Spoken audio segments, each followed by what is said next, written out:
Need to fix Snapchat ban? Then here's a step-by-step process on how you can fix this issue. Start by heading over to the settings of a device. Head over to General and then move into iPhone storage.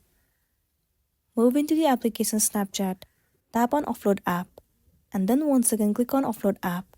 It will clear the cache and the storage of the application.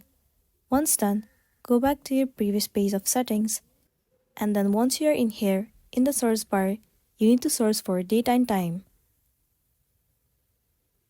Head over to this option. You need to turn off Set Automatically, and then change the date and time as according to your need.